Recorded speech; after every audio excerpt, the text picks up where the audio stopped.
అందరికీ నమస్తే friends, Tandur bye Mahesh, మీ మహేష్ కుమార్ అనమాట. లైక్ కొట్టండి, సబ్స్క్రైబ్ చేసుకోండి, కామెంట్ చేయండి ఫ్రెండ్స్. మీరు ఇప్పుడు చూడబోయే వీడియో మోపిదేవి ఆలయం అనమాట. విశాఖపట్నం నుంచి 60 కిలోమీటర్లు అవుతుంది.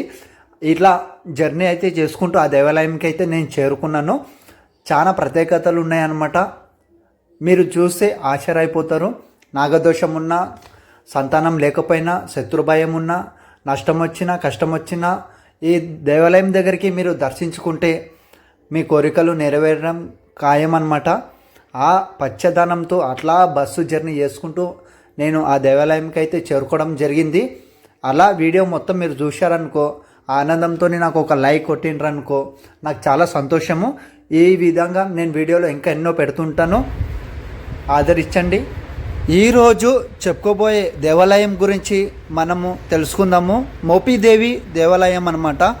ఇది విశాఖపట్నం నుంచి మీకు 70 కిలోమీటర్లు అవుతుంది. అదేవిధంగా అక్కడ కృష్ణా నది నుంచి కూడా దగ్గర అవుతుంది అనమాట. ఇక్కడ ప్రత్యేకతలు ఏంటంటే మోపిదేవి ఆలయం సుబ్రహ్మణ్యేశ్వర స్వామి అనమాట. ఇక్కడ సుబ్రహ్మణ్యేశ్వరుడు అదేవిధంగా లింగ రూపంలో దర్శనమిస్తాడనమాట. అదేవిధంగా మహాశివుడు ఆలయము, ఇవి రెండు కలిపిన మోపిదేవి ఆలయం అన్నమాట. ఇక్కడ ప్రత్యేకతలు ఏమంటే సంతానం కాని వాళ్ళు సంతాన భాగ్యము, అదేవిధంగా నాగదోషం ఉన్నవాళ్ళు ఇక్కడ దర్శించుకుంటే ఉన్న నాగదోషం కూడా తొలగిపోతుందని ఇక్కడ ఒక నమ్మకము.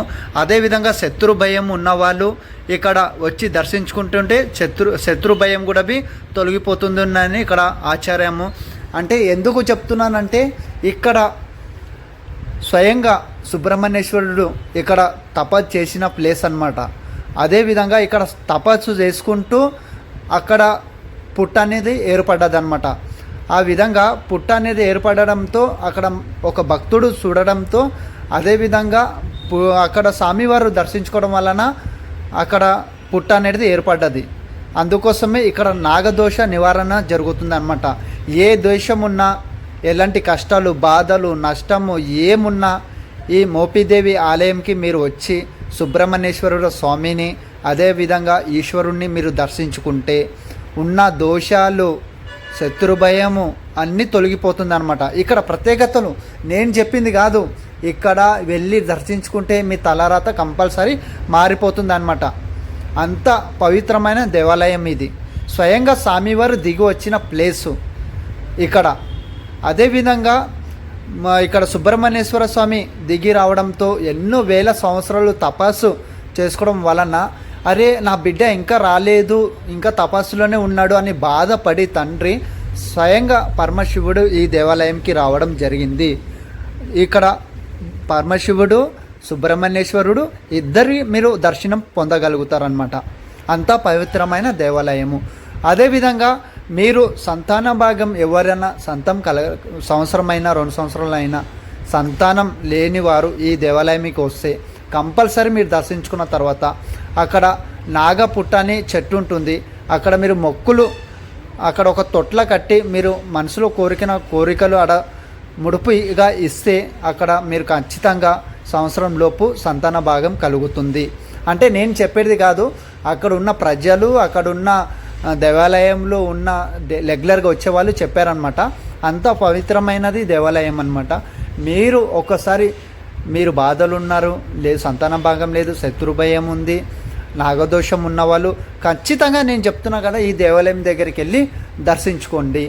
అదేవిధంగా నేను ఇలాంటి వీడియోలు ఎన్నో పెడుతుంటాను. నన్ను కంపల్సరీ ఒక లైక్, ఒక సబ్స్క్రైబ్, ఒక కంపల్సరీ కొడితే నాకు సంతోషం కలుగుతుంది అన్నమాట.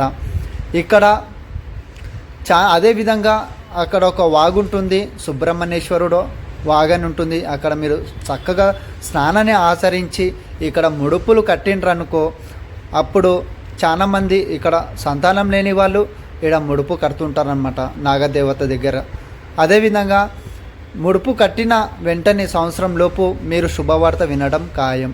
లోపట మీరు దర్శనము చేసుకొని స్వామివారిని మీరు అదేవిధంగా శత్రుభయం, పిల్లలు లేనివారు, నాగదోషం ఉన్నవాళ్ళు ఖచ్చితంగా మీరు బయటపడతారనమాట. లోపట దేవాలయం దర్శించుకొని మంచం మొక్కుకొని బయటికి వచ్చిన తర్వాత సుబ్రహ్మణ్యేశ్వర స్వామి దగ్గర దీప ఆరాధన చేస్తారనమాట. అక్కడ దీపాలు వెలిగించు మనసులో ఉన్న కోరికలు కోరుకుంటూ అక్కడ మొక్కుతారనమాట. అదేవిధంగా ప్రతిరోజు మధ్యాహ్నం ఇక్కడ అన్నదానం కూడా నిర్వహిస్తారు. మంచిగా అన్నదానం ఉంటుంది.